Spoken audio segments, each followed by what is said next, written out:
Hello friends, welcome to my channel Joy Technicals and News. আজি আপোনালোকক যিসকলে BA BSc BComৰ first সেমিষ্টাৰত admission নতুনকৈ লৈছে বা যিসকল থাৰ্ড সেমিষ্টাৰত আছে সাধাৰণতে এই দুইখিনিৰ কাৰণে এই ভিডিঅ'টো ইম্পৰ্টেণ্ট হ'ব। যিসকল ডিব্ৰুগড় বিশ্ববিদ্যালয়ৰ অধীনত পঢ়ি আছে অৰ্থাৎ বিভিন্ন যি কলেজ আছে সেই কলেজবিলাকত এডমিশ্যন লৈছে তেওঁলোকৰ কাৰণে ইম্পৰ্টেণ্ট হ'ব, যিহেতু ফাৰ্ষ্ট সেমিষ্টাৰৰ সাধাৰণতে যিবিলাক কোৰ্চৰ সিলেবাছ সেই সিলেবাছবিলাক আগতে যি আছিল অলপমান পৰিৱৰ্তন যেহেতু হৈছে, গতিকে নতুন সিলেবাছখন আচলতে কেনেকুৱা হয়, আপোনালোকে ক'ৰ পৰা ডাউনলোড কৰিব পাৰিব, কেনেকৈ আপোনালোকে ডাউনলোড কৰিব বা কেনেকৈ চাব পাৰিব, গোটেইখিনি কথা আপোনালোকে ভিডিঅ'টিত গম পাব। চ' ভিডিঅ'টি শেষলৈকে চাব। আৰু আপোনালোক যদি মোৰ চেনেলটোত নতুন আৰু এনেকুৱা ধৰণৰ যদি টপিক আপোনালোকে বিচাৰে তেতিয়াহ'লে মোৰ চেনেলটো ছাবস্ক্ৰাইব কৰি কাষত থকা যিটো বেল আইকন সেইটো প্ৰেছ কৰি ৰাখিব পাৰিব। আপোনালোকক প্ৰথম কথাটো হৈছে সিলেবাছ যিখন আছে BA BSc BCom যিসকল ফাৰ্ষ্ট সেমিষ্টাৰত এডমিশ্যন নতুনকৈ লৈছে সাধাৰণতে তেওঁলোকে মেজৰ মাইনৰ GEC VAC বিভিন্ন যিবিলাক ছাবজেক্ট সাধাৰণতে আছে প্ৰত্যেকটো ছাবজেক্টৰে যিহেতু সিলেবাছ আপোনালোকক দৰকাৰ হ'ব, কাৰণ কেলৈ আপোনালোকক কি লাগিব কি আহিব সেই গোটেই বস্তুখিনি পৰীক্ষাত অহাৰ যিখিনি মেটেৰিয়েল আছে সেইখিনি আচলতে সিলেবাছৰ আপোনালোকে পাই যাব। আৰু আপোনালোকে সেই সিলেবাছখন ডাউনলোড কৰিবৰ কাৰণে কি কৰিব লাগিব বা কেনেকৈ আপোনালোকে কৰিব আপোনালোকে চাই ল'ব পাৰে। থাৰ্ড সেমিষ্টাৰ সকলো চাব যিহেতু আপোনালোকেও সুবিধাজনক হ'ব। চ' আপোনালোকৰ কাৰণে প্ৰথম কথা আপোনালোকে আহিব লাগে ডিব্ৰুগড় বিশ্ববিদ্যালয়ৰ অফিচিয়েল ৱেবছাইট আছে এটা। ডিব্ৰুগড় বিশ্ববিদ্যালয়ৰ অফিচিয়েল ৱেবছাইটটো হৈছে dibru.ac.in বা ডিব্ৰুগড় ইউনিভাৰ্চিটি বুলি আপোনালোকে যদি যিটো আচলতে আপোনালোকৰ ক্ৰম ব্ৰাউজাৰ আছে বা বিভিন্ন ব্ৰাউজাৰ আছে তাত যদি চাৰ্চ কৰে নিশ্চয় আপোনালোকে দেখা পাব। আৰু তাৰপিছত আপোনালোকে স্ক্ৰল ডাউন কৰি তললৈ আহিব আৰু তললৈ অহাৰ লগে লগে সাধাৰণতে আপোনালোকে ইয়াত নটিফিকেশ্যনবিলাকো দেখে, যদি নতুন নতুন কিবা আহে তেতিয়াহ'লে তাতো আপোনালোকে দেখা পাব।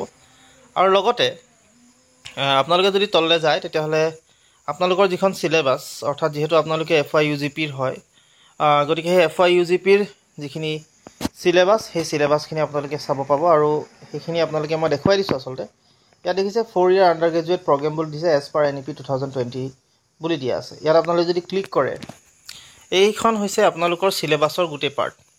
ইয়াত আপোনালোকৰ গোটেই প্ৰগ্ৰেমৰ পাৰ্টটো হৈছে সিলেবাছ। আৰু ইয়াত আপোনালোকে যদি চাই তলত ৰেগুলেশ্যন আপোনালোকে চাব পাৰে কি ৰুলছ ৰেগুলেশ্যন কি থাকিব, কেনেকৈ আপোনালোকৰ গোটেই মাৰ্কিং ছিষ্টেম প্ৰভাইড কৰা হয় সেইখিনি আপোনালোকে পাব। আৰু লগতে আপোনালোকে মোৰ চেনেলটোতো ভিডিঅ' ইতিমধ্যে দি থৈছোঁ ডিব্ৰুগড় বিশ্ববিদ্যালয়ৰ যিখিনি ক্ৰেডিটছ পইণ্ট আপোনালোকে কেনেকৈ চাব পাৰে, কি কথা কি বতৰা গোটেইখিনি আপোনালোকৰ দিয়া আছে। চ' আপোনালোকে চাব পাৰে বা আপোনালোকে যদি নিজাববীয়াকৈও পঢ়িব বিচাৰিছে তেতিয়াহ'লে আপোনালোকে ইয়াত যিখন গাইডলাইন আছে সেইটো আপোনালোকে পঢ়ি ল'ব পাৰে।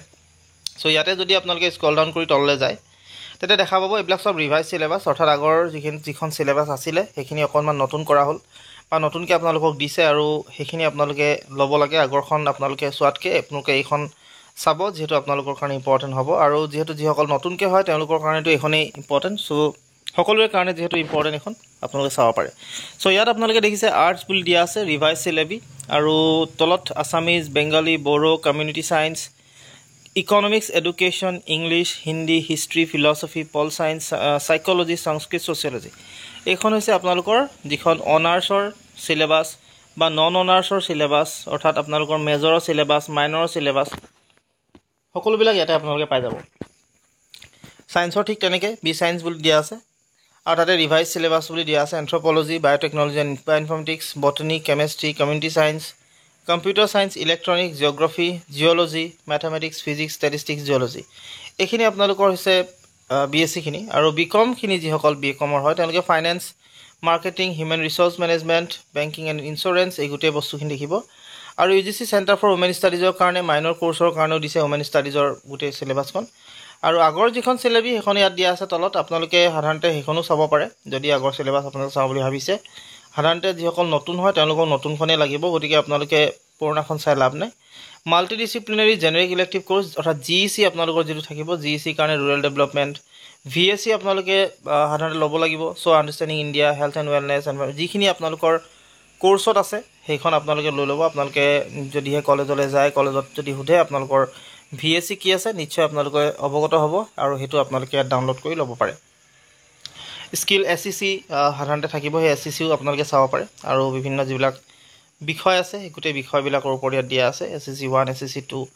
আৰু কেনেকৈ ডাউনলোড কৰিব আপোনালোককতো দেখুৱাই দিলোঁ ইতিমধ্যে। আপোনালোকে ইয়াত জাষ্ট ক্লিক কৰিলে আপোনালোকৰ গোটেই চিলেবাছখন ডাউনলোডেই হৈ যাব আৰু আপোনালোকে চাব পাৰিব আপোনালোকৰ যিখন চিলেবাছ আৰু আপোনালোকৰ চিলেবাছখন ডাউনলোড কৰি আপোনালোকৰ পৰীক্ষাত কেনেধৰণে প্ৰশ্নবিলাক আহিব সেইটো যিহেতু চিলেবাছৰ মতে পঢ়িব নিশ্চয় আপোনালোকে হেল্পফুল হ'ব আৰু কিমান মাৰ্কছ আহিব কি প্ৰভাইড কৰিব গোটেইখিনি ইনফৰ্মেশ্যন ইয়াত যিহেতু দিয়া থাকে চ' আপোনালোকে সেইটো চাই ল'ব চ' আজিলৈ আপোনালোকক এইখিনি কথা জনালোঁ আপোনালোকক মই দেখুৱাই দিছোঁ তথাপিও এটা চিলেবাছ ডাউনলোড কৰি কিবা এটা মই চিলেবাছ এটা ডাউনলোড কৰিছোঁ আৰু এখন মই যদি ক্লিক কৰিলোঁ ক্লিক কৰাৰ লগে লগে আপোনালোকে চাওক ইয়াত ডাউনলোড দেখাইছে আৰু ডাউনলোড কৰাৰ লগে লগে গোটেই চিলেবাছখন মোৰ ওচৰত আহি যাব যিহেতু মই অলৰেডি এইটো ডাউনলোড কৰিয়ে থৈছিলোঁ তথাপিও আপোনালোকক দেখাবৰ কাৰণে ডাউনলোড কৰি আছোঁ আৰু ইয়াত আপোনালোকে গম পাব কেনেকৈ আপোনালোকে আচলতে নিজৰ যিখন চিলেবাছ সেই চিলেবাছখন চাব পাৰে ডাউনলোড ইতিমধ্যে হৈ গৈছে আৰু ইয়াত আপোনালোকে যদি চাই এখন হৈছে আপোনালোকৰ চিলেবাছখন মই ফিল'চফিৰ চিলেবাছখন ডাউনলোড কৰিছোঁ আপোনালোকে বেলেগ যি বিচাৰে তেনেকৈ আপোনালোকে ডাউনলোড কৰি ল'ব চ' ইয়াত